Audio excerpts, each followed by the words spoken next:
किसी बुजुर्ग ने बड़ी प्यारी बात कही, फरमाते हैं अपने माल को धो लिया करो।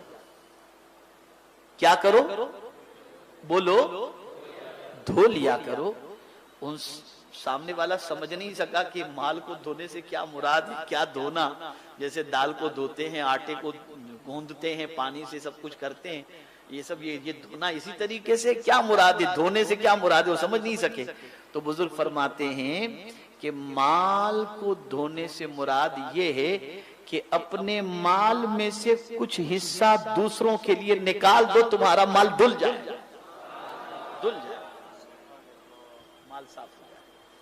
मेरे प्यारे आका सल्लल्लाहु अलैहि वसल्लम के प्यारे दीवानों, इसलिए कि जब तुम अपने माल में से कुछ निकालते हो तो निकालने से रोकना ये शैतान का काम है, और निकालने पर नवाजना ये मेरे रहमान का काम है। तुम निकालते हो, शैतान रोक रहा है। शैतान की न सुनकर अगर तुमने निकाल लिया तो मेरा परवरदिगार तुम्हें 1 का 10 गुना ज्यादा अता फरमाएगा।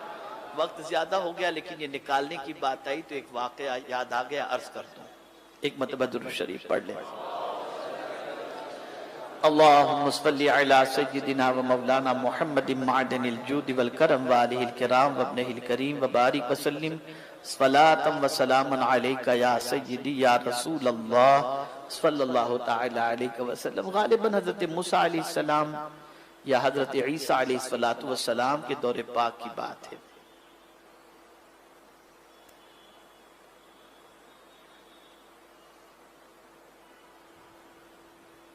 एक शख्स बहुत तंगदस्ती में जिंदगी गुजारता था, बहुत तंगदस्ती में, बड़ी मुश्किल से गुजर बसर होता था। तो उसकी मुलाकात उस दौर के नबी से हुई।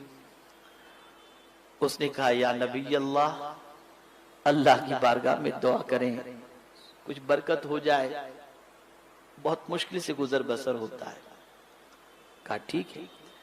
उन्होंने अल्लाह की बारगाह में दुआ की तो निदा आती है, ऐ मेरे नबी, मैं इसे थोड़ा थोड़ा रिस्क इसलिए दे रहा हूं ताकि ये ज्यादा जिए।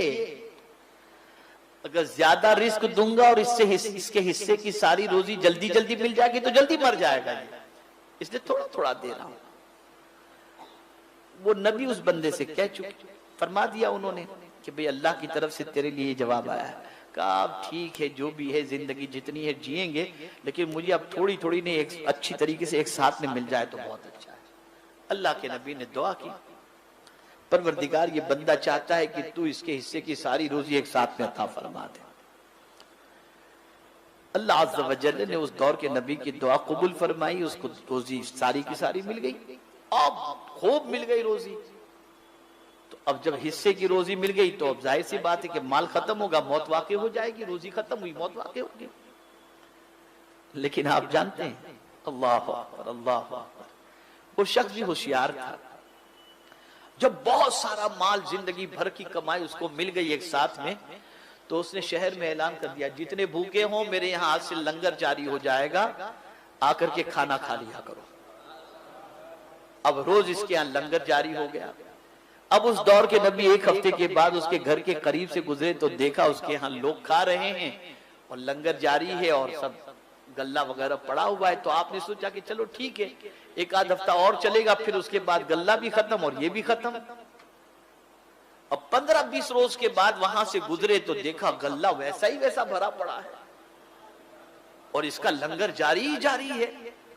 तो उन्हें हैरत हुई, अल्लाह की बारगाह में दुआ की उन्होंने, मौला माजरा क्या है, न गल्ला खत्म हो रहा है न वो बंदा खत्म हो रहा है, आखिर माजरा क्या है। कहा मेरे नबी, ये मेरा कानून है कि रिस्क जिसका खत्म हो जाता है, जिसके हिस्से की जितनी रोजी है वो रोजी खत्म हो जाती है, उसकी मियाद मुकम्मल हो जाती है, उसको मौत वाक़ई हो जाती है। अब तुम जो देख रहे हो कि गल्ला खत्म नहीं होता, ये भी खत्म नहीं होता, तो मेरा दूसरा कानून भी है, और वो कानून ये है कि मन जाअ बिल हसनति फलहु अशरु अमसालिहा, जो मेरी राह में 1 देता है मैं उसे 10 देता हूं। तो ये मेरी राह में लुटा रहा है, इसमें खत्म कैसे करूं? वो एक दे रहा है, मैं 10 दे रहा हूं, कहां से खत्म होगा? ये भी तो मेरा वादा है, ये भी तो मेरा वादा है। इस तरह से माल देने से, अल्लाह की राह में देने से कम नहीं होता। इसको ज़हन में रखें। बिसात भर दें, हैसियत भर दें, लेकिन इस बात को ज़हन के अंदर रखें, अल्लाह की राह में खर्च करने से माल कम नहीं होता।